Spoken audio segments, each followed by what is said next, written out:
बता दें देहरादून से ही अगली खबर है। धामी कैबिनेट से कई प्रस्तावों पर लगी है मोहर। आबकारी नीति 2023-24 पर लगी मोहर। उत्तराखंड में सस्ती हो गई शराब। आवास विकास से संबंधित प्रस्ताव पास। गौवंश संरक्षण के लिए 3 रुपए अतिरिक्त सेस लिया जाएगा। महिला कल्याण के लिए भी 3 रुपए अतिरिक्त सेस लिया जाएगा। कोसी नदी में खनन से जुड़े ट्रांसपोर्ट वाहनों को लेकर बदले गए मानक। एकल आवास के लिए सेल्फ सर्टिफिकेशन के आधार पर नक्शा होगा मंजूर।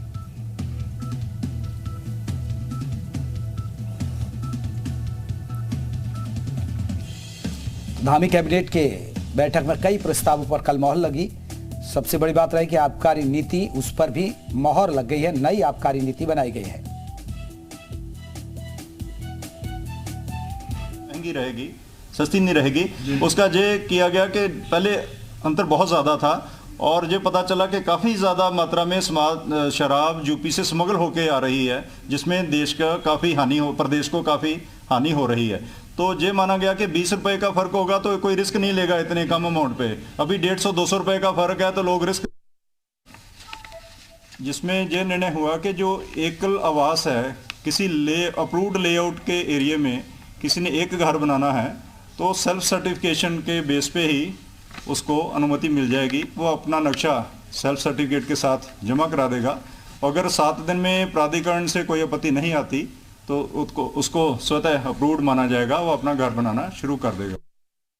चलिए रामानुज हमारे साथ, हमारे सहयोगी और ज्यादा अपडेट के साथ जुड़े हैं। रामानुज, कैबिनेट की बैठक में कई अहम प्रस्तावों पर मोहर लगी। नई आबकारी नीति बनाई गई है, साथ ही साथ कई योजनाओं पर भी मोहर लगी है। आम लोगों के लिए इन योजनाओं का कितना फायदा होगा?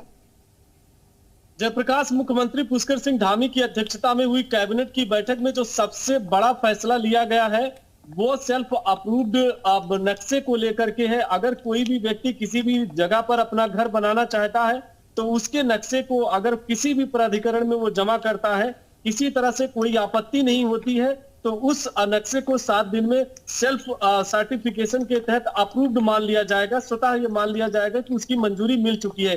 अभी तक आपने देखा कि नक्शों को लेकर के लोग चक्कर काटते रहते हैं प्राधिकरण के, तो ऐसे में प्रदेश सरकार ने बड़ा ही ऐतिहासिक फैसला किया है कैबिनेट की बैठक में, और इससे आम लोगों को सबसे ज्यादा फायदा होगा, चाहे वो मैदानी क्षेत्र के होंगे या पर्वतीय क्षेत्र के। इसी तरह से गौला क्षेत्र में जो ट्रांसपोर्टर थे उनको इस बात की मांग उनकी चल रही थी कि उनके वाहनों का फिटनेस 1 साल के लिए बढ़ा दिया जाए। तो सरकार ने कैबिनेट की बैठक में दूसरा बड़ा फैसला किया है जो ट्रांसपोर्टर से संबंधित था, और इससे ट्रांसपोर्टरों को काफी लाभ मिलेगा।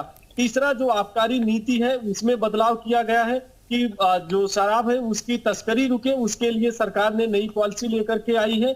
और जो पुरानी दुकानें आवंटित है 2023 और 24 की, उसमें नया आवंटन 10% और 15% की वृद्धि के साथ में किया जाएगा। तो इस तरह से 3 सबसे बड़े फैसले जो थे वो कैबिनेट की बैठक में लिए गए हैं, और इससे 2 फैसलों में सीधे आम लोगों को काफी फायदा मिलेगा। ठीक है रामानुज, आप बने रहिए, आपके पास वापस लौटेंगे। कुछ और खबरों पर भी अपडेट आपसे लेंगे। इसी बीच एक